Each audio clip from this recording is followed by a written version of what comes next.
What's good, y'all? Welcome to my review for this week's episode of 1,000 Year Blood War, man.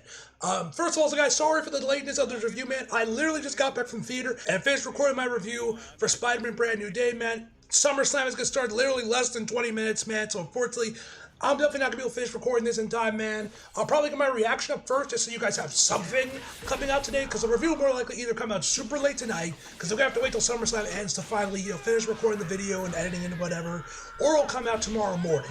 So, sorry about that, guys, man. I completely forgot SummerSlam was this weekend, so I did not prepare properly for this. Anyway, guys, episode's phenomenal. Obviously, we got the big Ichihiro moments with the flower, and of course, Ichigo telling Orihime, being like, hey, I'm teaming up, man, and their team ups, and Ichigo, allowing Orihime to join him, man, to fight off against Yuha, man.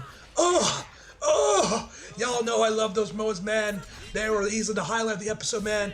Obviously, we also get to see Urahara's Bankai, man. Loki kind of turned into a horror villain in a sense, man. That was pretty cool as well. Anyway, guys, let's just jump right into the actual episode. So we start the episode off with Best Girl. We're in, they're seemingly taking, I don't know if it's a field trip or something. They're in some sort of, garden area where we've got some other girls, the top is Orihime is, of course, admiring the flowers. This one red flower in particular that I don't know what it's called. I think it might have been called Spider Lily when a lot of Ichihime shirts were tweeting about this and going and losing their minds about Ichihime having flower symbolism, man. People love that shit. I'm not into that personally, but hey, I think Ichihime content is good Ichihime content, my book, man, so feed me more, to quote Ryback. But anyway, I don't know what this flower is called. I forget what it was. I forget if it was Spider Lily. That's another flower, man. Either way, she's looking at this flower and saying that reminds her of Ichigo. Tatsuki comes up there and she's like, what does? And then she points at these other flowers because his hair is red, even though I'm pretty sure his hair is orange. But whatever. It points to this other orange-looking flower. And Orihime agrees that she thinks she's right. And then Tots says, well, it doesn't matter which one he is. We can talk about Ichigo later. Anyway, let's get going. We need to finish seeing everything by half past this hour, and says that double period classes are such a pain. Orihime looks at the flower one more time and says that it reminds her that Ichigo's heart must surely be. And we see the flower engulfed in flames. And the animation here looks amazing. Really love the fire effects on here, man. We cut back to the present with Ichigo and Orihime running up the stairs. We see Ichigo reflected in her eye. Looks great. And then she continues onward, saying that that is the same color as that flower. Warm, kind, and shining its light brightly on everything around it in order to protect everyone. That's why she's aside Kurosaki, and that's when we cut to the OP. After the OP, we then cut back to Urahara, where now he's unlocked his full standing, and he basically explains that that while he's in his full standing, he's basically immune to the constant switching of the spiritual breath for Yoruichi and as well as Urahara. If he gets infected by one of them, he gets infected by all 48 of them. He just needs that time to analyze it and acquire immunity. And so while he's in full standing, they can't lay a scratch on him because he's already immune to whatever he is trying to do. Kisuke goes to try and grab something from his I don't know, his robe or what, I don't know what exactly it's called, his robe or whatever, but he tells him that it's no use, and that he has in his full standing is the power to adapt to change the poisons. Also, the song that's playing here, man, is incredible. I don't know how I didn't hear this when I watched the episode in theaters, as well as the episode. It wasn't until I rewatched bits of the episode with my headphones on that I could really hear the song, man. The song that was playing here, man, was incredible. I'm pretty sure it's a new track, man, that Sagasu made for the Core 4, man. Maybe it's a reused track, I don't know. Either way, man, it is a banger track. Also, while this is going on, him and Kisuke are going back and forth. He mentions that he doesn't, Fuckboy Aizen mentions that he doesn't like talking in absolutes. And immediately, I mentioned to my reaction to the episode, I immediately, of course, thought of Star Wars Episode 3 when Obi-Wan says, only a Sith deals in absolutes. I just immediately thought of that, man. Anyway, actually, one thing I forgot to mention at the start of the video, man. Sorry, once again, you guys are watching Jump Force footage again. Like I said, I mentioned my review last week that by next week, you guys are going to get to see Bleach Rebirth of Souls footage. I meant to stream the game this weekend, more specifically yesterday on Friday. I just forgot to, so sorry about that. Hopefully, by episode 3, we will switch the footage. Hopefully, man, but we shall see, Anyway, so they continue, so both Urahara and Fuckboy Aizen keep talking. Kisuke mentions that he doesn't seem like a guy that acts out of loyalty. And he says, I think I have twice the loyalty of a Pomeranian. I'm assuming they are not very loyal dogs. If anyone owns a Pomeranian, know anything about Pomeranians, leave it down in the comments because I'll be honest, I don't fully get this reference. Anyway, he says he isn't wrong, that loyalty is everything, and then he is more or less just kind of intrigued by, interested in His Majesty and Yuha, and is more or less just like intrigued to see what world Yuha will come up with once he's destroyed and rebuilt the world in his image. He's more curious about it than anything. And he asks Kisuke, like, aren't you all interested in this at all? Then Kisuke gets a sword out of there, tries to cut him. But obviously he manages to dodge it. And so Kisuke gets up, he mentions that maybe that Mayuri, at least I'm assuming he's talking about Mayuri, when he says Captain Kurosuchi, I'm assuming he's talking about Mayuri. That something like Mayuri might be intrigued by this, but he doesn't think that he would necessarily want to see it. If you want to see something creative that nobody's ever seen before, it should be made by your own hands. And this is when we get that shot that's made that I'm pretty sure is reused wholesale completely, as in, like, I'm assuming they just reused the Genga from the original pre-animated PV when the Bleach anime got announced for, I think it was like the manga's 20th anniversary or the anime's 20th anniversary, or whichever one it was, you know, back in like 2020 I think it was when this finally got announced. Like, would you guys know that isn't completely new? Like, I know for Core 2 they reused a shot of Byakuya, though it was touched up a little bit. At least in terms, I don't know if the actual line art was touched up or if it was just like the compositing style of it was different to match the actual episode compared to what was there. This one looks like it was just reused, obviously maybe like recomposited to fit the lighting and everything of this episode. But this one looks like they reused it completely wholesale from that PV, which I don't really blame them. It was a damn good drawing, but I just thought that was interesting that they actually reused it. Like I said, this is the first time, which does also make me wonder when we get to Adult Toshiro if once again they'll be reusing that shot from that PV in the actual episode. I guess we'll find out whenever that happens, which I'm kind of shocked to now know that was a Core 4 because you guys remember that was in the first wave of 1,000-Year Blood War summons. For BBS, when they first started doing that, like what, 2018 I think is when they first started to do BBS, when they started to do Blood Wars summonings for BBS, and like that was in the first phase, along with Kenpachi I think was like phase 2. I think phase 1 was Kenpachi, Byakuya, and the big guy, the big furry dude. I'm slipping on his name. Kuro something. I forget his name, and I'm slipping on it. Forgive me.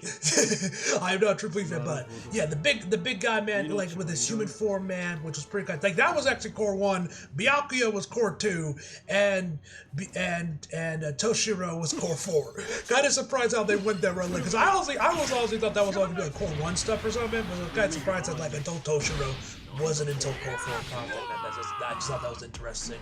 Anyway, I'm getting sidetracked. And Funkoy just puts his hands in like, still, I'd rather see His Majesty further. And then pulls out a Destructo Disc, or as he calls it, Giftry, which, honestly, I'm gonna be real, that literally, watching the episode and seeing this in theaters, I did not put two and two together that this was basically a Destructo Disc until I saw a tweet earlier today saying that it's a Destructo Disc. I was like, oh yeah, it is a Destructo Disc. I don't know how I did not put two and two together. The pose is the same and everything. It just did not click in my head till I saw someone else mention it on Twitter. Anyway, so he throws it at Kisuke, vanishes after a bit, then like we see like this ring, or half ring, appear in Kisuke's eye before like blood starts splashing everywhere. And he says he uses gift ring on guys who are ridiculously strong, and mentions that it's a pinpoint accuracy. It can destroy a particular section that it can instantly kill that precise section, which I guess in this case would be Kisuke's eyes. So then this is when we get Kisuke's Bankai, which once again, I mentioned this in my review for the movie when this would drop in theaters. This is so fucking cool, man. I love the POV section of it, man, as we see his Bankai coming out of like these curtains as it fully appears. And I mentioned this in my reaction. I might have also mentioned this in my review for that as well, but anyone else notice how that this like doll or puppet or whatever you are his Bankai, Kano Biraki Benihime Aratame, if I'm pronouncing that right. Probably not, man. Long as shit. I don't know what it is with 1,000-Year Blood Wars and long-time characters of Bleach that we get to see from Bankai for the first time in this arc. All got long-ass names of their Bankai. I don't know what happened with Zabimaru, you know, fucking, Hyoning Maru, if I remember Toshiro's Bankai name, like obviously, Zangetsu, Bankai, simple names, very short names. Now we got like these long ass names that are difficult to pronounce, especially Shinji, man. That was outrageous, man. That was absolutely outrageous. I don't know what Kubo's on, but whatever the case may be, this Bankai looks a lot like, the puppet itself looks a lot like Unohana. Now, obviously, we guys know Kubo loves his symbolism, man. He loves that shit. So I wouldn't be surprised if there's a particular reason for this. Why it actually looks like Unohana. Maybe like him and Kisuke, her and Kisuke have some sort of connection or something. I don't know, but I thought that was interesting. I am not knowledgeable enough about Bleach to speak on this, but I thought it was interesting. Also, while the song is playing here, once Kisuke actually when Kisuke finally uses his Bankai, and he's like sort of like explaining it a little bit, which Kisuke, man, bro, it's so weird when he flips that switch and he's like all businessman, no longer being jokey like he usually is. When he's all business like this, man, yo, Kisuke is terrified, man, not gonna lie, man. He's low-key like a horror villain. Anyway, so he kind of explains this whole thing, man, about, or rather they keep talking, he like asks him like how his Bankai works, he says like he isn't telling. And then randomly like this like opening in his arm that pretty sure is like reishi or whatever, that opens up in his arm that low-key looks like muscle mass, but it's kind of moving in a weird way, so I think this might be like some like reishi or optical thing or whatever, like not something that's really heavy. Either way, it looks kind of freaky, not gonna lie. Oh, there's like opening in his arm goes from pretty much his hand all the way up to his like forearm, all the way up to the top, and obviously he's shocked by this, immediately backs away doing his little ping pong thing that he can do with his Vollständigs, and the effect of it goes away and his arm is normal. And Kisuke mentions that, oh, usually most people when they see this are so freaked out by that they immediately chop their arm off. And Fuckboy Eyes says that he doesn't have the courage to just chop off his arm like that. And then as his Bankai's like fixing up his face and we see the stitches on his face, man, which Kisuke with stitches, man, ooh, he rocks that look, man. He rocks that fucking look. He says it reconstructs whatever it touches. So then Kisuke basically like appears right in front of him, slices it up, and then we see him using like the stitches around him as like a train rail to like zoom around the area that they're fighting in, chasing after Kisuke as they continue battling here, man. Animation here looks insane, man, which we actually, on Soccer Board, this is actually credited as Yuki Sato. Now, as you guys remember, I looked at the credits, which to be fair probably wasn't complete anyway, of the first 3 episodes when the movie version dropped. Obviously the credits had released by that point. People had screenshotted it, took pictures of it, and translated it. And I never saw Yuki Sato on there. I remember looking it through like a hawk, trying to see if like any animators that I knew had appeared on the first 3 episodes. Nobody did, and like I said, I did not. So, and when I'm watching this episode, this is always like the animation highlight of the episode. Well, that Nishihime scene, to be fair. And I was like, man, this is such an amazing scene. And like I said, Yuki Sato never appeared, so I never even suspected that it was her. So. But yeah, on the post itself it says NC, which usually means, which sometimes means non-credit, or sometimes it means, no credits, or like it's an uncredited post. So it seems I guess she might have done work on this episode non-credited. Don't know why. It's not usually Yuki's MO. I don't know if there's ever been any times where she's like worked on anime and did it uncredited. I don't know. Maybe something popped up or something. I don't know. But this definitely, but now with the name on, yeah, this looks a lot like Yuki, especially the part when, this was probably the highlight for me, when Kisuke, like, when he, like, takes the rails up to, like, the top of it, man, right before he, like, sinks down like a roller coaster where it goes super fast, like a roller coaster, like, that part, man, was probably the highlight for me, man. That looked fucking sick, man. But, yeah, this definitely looks like Yuki. Like I said, it's a bit weird that she went uncredited for this episode since it's not usually her thing, but, Japanese animators are weird and fickle people sometimes. They'll just, like, randomly go uncredited for some reason. I don't know. Japanese animators, man, they're their own breed, man. But, hey, you won't hear me complaining about Yuki Sato, man. But, yeah, good to see that she was on this episode, and this was easily the highlight of the episode. Anyway. So anyway, Kisuke chases after him, man. They keep doing this whole thing back and back. We're like, and then Fuckboy Aizen has these balls appear around the force field of this area, that this domain expansion, if you want to call it, of the gift ball appeared, start firing towards Kisuke. He also managed to dodge and block them.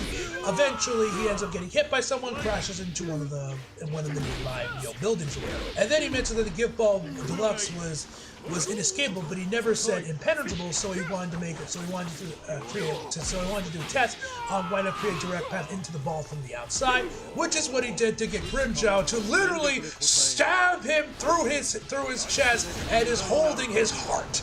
Literally rips his heart out, man. It's pretty gruesome too. The animation looks great, man. Drawings particular, man. But yeah, Grimmjow just crushes it in his hand and gets his arm out there, man. Like it's a Mortal Kombat fatality, man. It's fucking awesome. Grimmjow is shocked that he can still is still alive even with a crushed heart. And Kisuke explains that Iran Cartel who had their masks ripped off by Isaac and basically turned to hollows thanks to their resurrection, and thought that might come in handy for him. Fuckboy Isaac is shocked that he's fucking off this day. He thought this far, and he said, no, I told you that it might come in handy. So he prepared for it. Took 1,000 precautions. He won a successful. Hey, perfect, you got one right. And he says that's insane. And Kisuke says, why? This is battle. One wrong, you lose, you die. Preparing yourself to death to avoid death is something we all do, don't you think? And this shot of just deadpan Kisuke looking down on me like, death and you die, you lose sort of thing, man, bro. Honestly, man, we love Kisuke, man. Honestly, he is a goofball and a very fun character, man. But when he gets serious, man, you do not want to be opposite of him, man. This motherfucker, like I said, is low-key terrifying. Kisuke damn near turns into like a horror villain. And this when Kisuke actually gets serious. So then Grimmjow stabs him again, being like, fucking Christ, die already! And then this is when the gift ball's effects start to intensify, as he mentions, oh yeah, I forgot to mention, when I die, the effects intensify because the lock he puts in there to sort of keep him to not make the levels too intense, just out of fear for his own survival. But when he's dead, obviously that gets unlocked. He's not thinking about it anymore. He's no longer holding it back, and now he's just letting it rip. And so then the effects start to get worse. Kisuke falls down. We see Nell, where she mentions one of the 5 possible he mentioned actually happened, and is looking for the opening that Kisuke left, and she finds this super tiny opening that left in there, and rushes right towards it. And for the rest of this episode, the next episode, we don't know what happens with Nell. That's saved for a future episode where we see where she's going at. And it looks like, I'm misremembering, it looks like the Kuma also added Kisuke to the Death album. Don't know what that means. Kisuke is actually dead because, Nell is coming to rescue them. This could be his death, to be fair, man, though I wouldn't be surprised if this is kind of like a pseudo fake out and he ends up surviving it somehow. We'll have to wait and see on that, but yeah, if this is Kisuke's dead, hey, he went out like a fucking G, man. We gotta see his Bankai, man. Crazy, but we'll see. I'm pretty sure he's not actually dead, though. Anyway, this is when we get the title card for, not the title card for the episode, the commercial card for the episode. And this is when we get to the good shit of the episode, man. Ichi Hime. They both stand in front of the gate that leads into Yuha's quarters, and then Ichigo says that they were gonna go 2-on-1. I'll leave defense to you. I'm counting on you, Orihime, man. Orihime's face when Ichigo finally trusts her, and they're finally walking into battle together, man.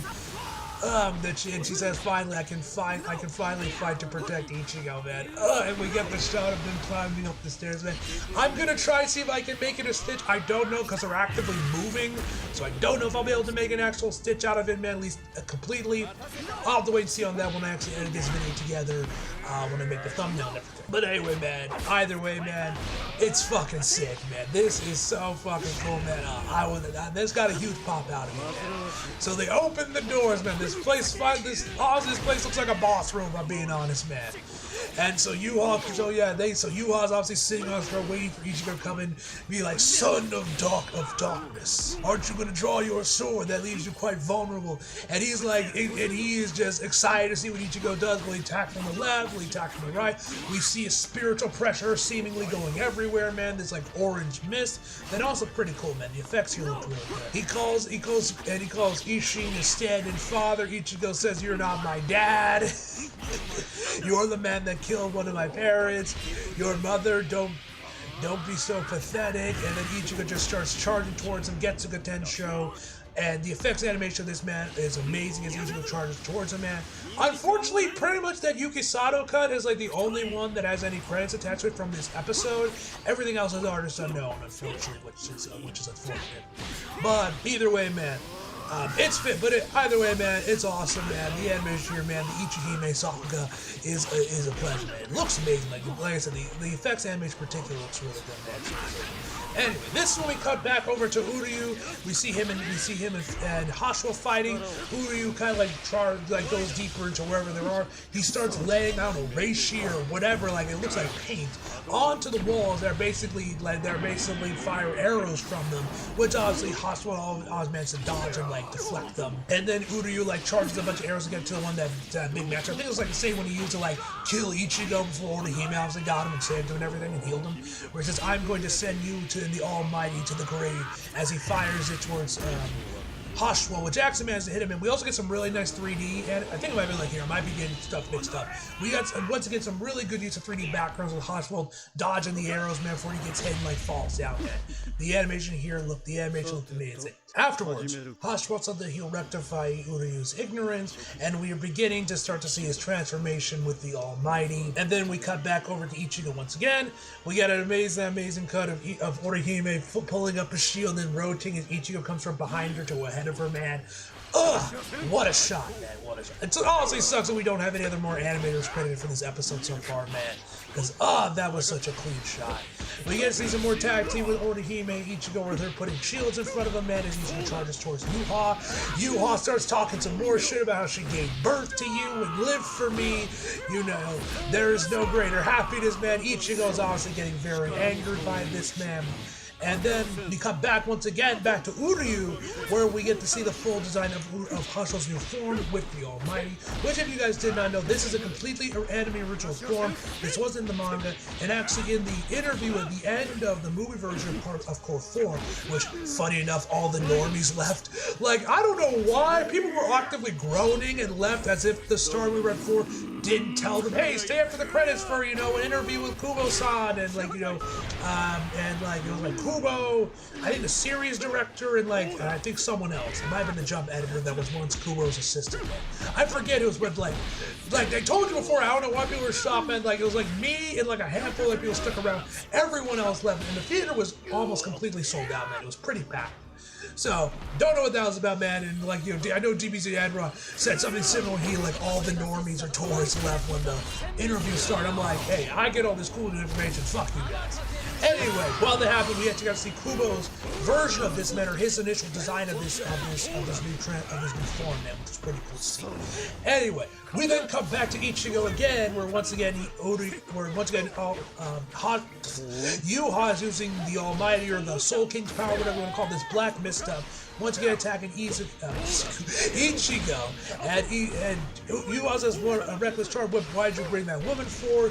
Did your hatred make you lose control of yourself? Don't be so impatient. You will die soon. But it's no fun if you rush to your death. Don't treat your life so lightly. The powers and the miracles that you create, they don't belong to you. Expend all your powers and die, Ichigo." This is when we get the title card, Bleach 42, Son of Darkness. Phenomenal episode once again, man. Obviously, the Ichihime sections are the highlight of the episode, man. Surprisingly, for the next episode poem thing, we had Toshiro doing it this time. I honestly would have thought it was Orihime, because obviously, if you guys have seen the film version, you guys saw people talked about it on Twitter when it released. Orihime is the MVP of the next, so she gets a big showcase in the following episode, man. It's fucking awesome. So I was expecting her to do this, man. So I'm kind of shocked it was Toshiro, because he's only in a couple scenes. So I'm kind of surprised he got, but hey, like I said in my reaction, you'll never hear me complain about Kingdom Hearts Toshiro.